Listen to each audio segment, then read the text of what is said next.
simply, do you know what life is? No, it's very difficult to give a definition of life, but one can certainly refer to certain properties. Certain things are obviously not alive. Scissors fly. Certain things, I think, can be thought to be alive. I think we would agree that you and I are alive. The difficulty comes with the borderline cases, like the virus. And I think really what it comes to is you're really arguing about a word when you ask the question. Is the polio virus alive? Well, it's a very small virus. We know something about it.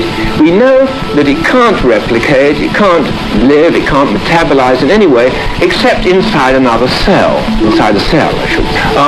Yet it has many of the properties of living things. It will produce a lot more viruses, all like itself. They'll be subject to natural selection and so forth. So it's at least part of a living system.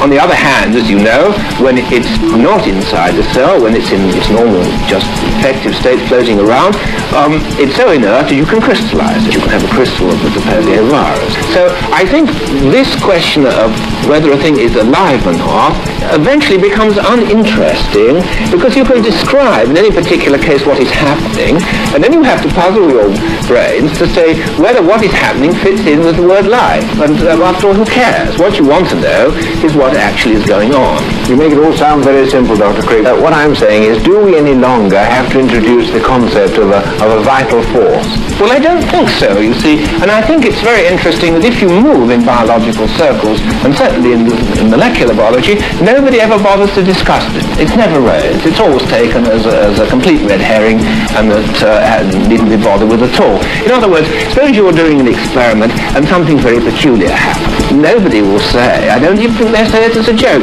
oh, that's because we haven't allowed for the vital force. They're much more like say it's because the test tubes were dirty, or some reason of this kind. And I think this shows that it's not a serious idea in modern biology at all.